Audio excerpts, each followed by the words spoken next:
What really happened on the day of Pablo Escobar's funeral? Pablo Escobar is not someone who bid farewell without commotion. When he lived, he sure made his mark and instilled fear in everyone he came across. When he died, the impact stayed with him. Listen to the story of what actually happened on the day of the funeral of Pablo Escobar. Stay tuned with us as we tell you of how the funeral home was packed with Escobarians and his allies, and with police alarmed by uncertainties that revolved around his death. About 30 years ago, in December 1993, Colombian drug agents killed Spain's own cocaine billionaire, and apparently the funeral that followed was every bit the wild circus that the drug lord's life was. Thousands of people had gathered in front of the funeral home where Pablo Escobar's body was kept on the day of his funeral. Many people went to pay their respects, while others went out of pure curiosity to see the notorious drug lord who ruled over the decades. There were both Escobaristas, or Escobar's fans, in the crowd, as well as people who were just relieved to see him pass on. In order to see Escobar's coffin, people crowded so forcefully into the mortuary that they broke its glass. The Medal of Valor, the highest police honor, was presented by President Cesar Gaviria to the security personnel who assassinated Pablo Escobar. Only close family and friends attended the funeral, which was held in private.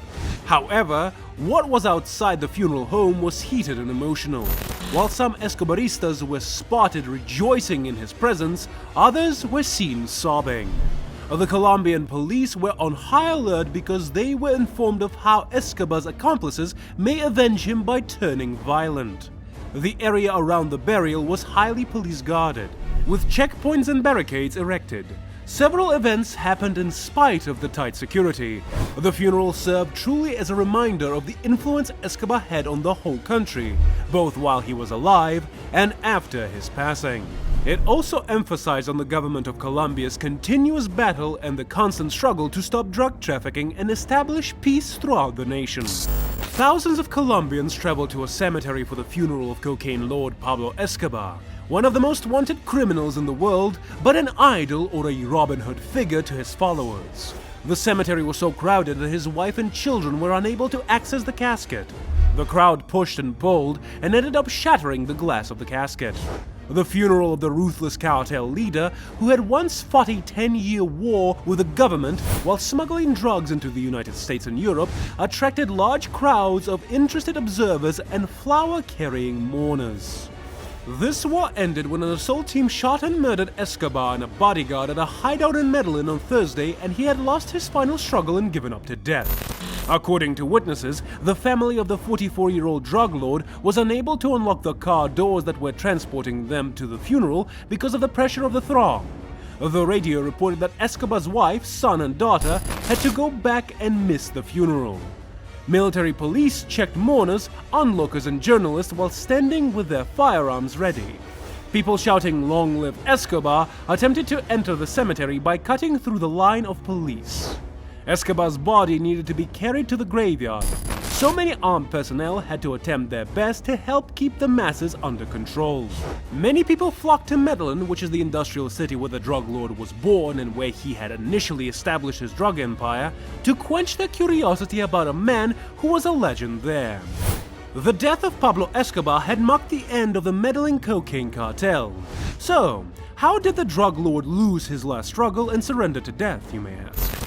Through a phone call Escobar placed to a radio station, authorities were able to locate him at his hiding place. Investigators said that on Thursday, the hideout was encircled by at least 200 members of the elite squad that had been seeking him out, and several troops stormed in.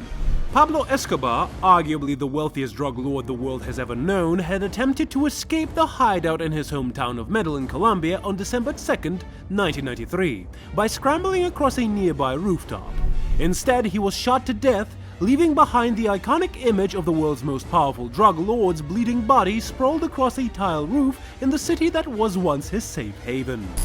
Escobar's justice, which he had long evaded, was finally served to him by the other man in that photograph, a group of Colombian soldiers.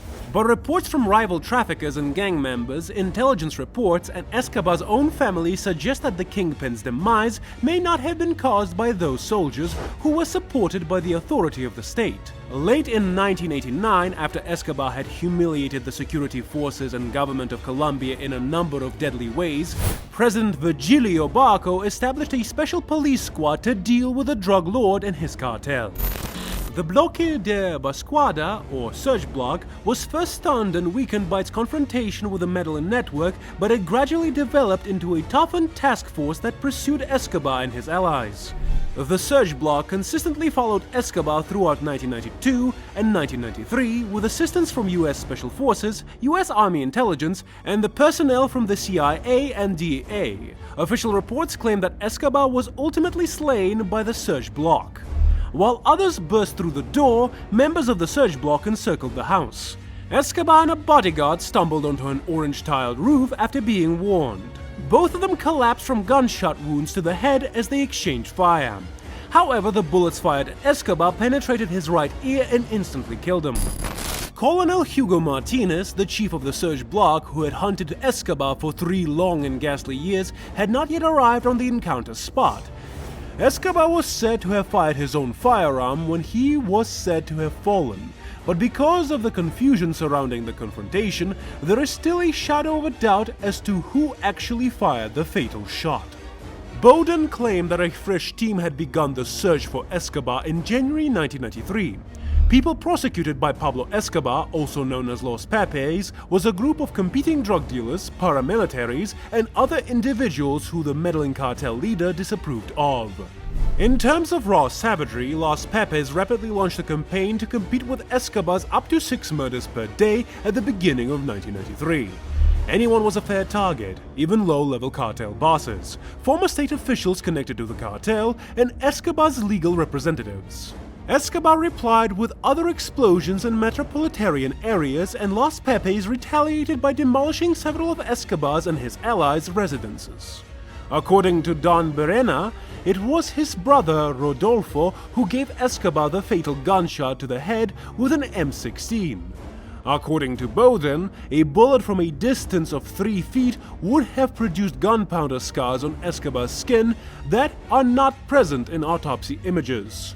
Pablo Escobar's murderer will probably never be found, presumably on purpose. His life and death left a somber stain on Colombia, and officials and others in both Colombia and the United States appear to be committed to forgetting how he died. What do you think happened to Escobar, the narco king? Let us know in the comment section down below. And with that, we come to the ending of today's video. Do not forget to click the like button, share this video with your friends and family, and subscribe to our channel. I will see you in the next one.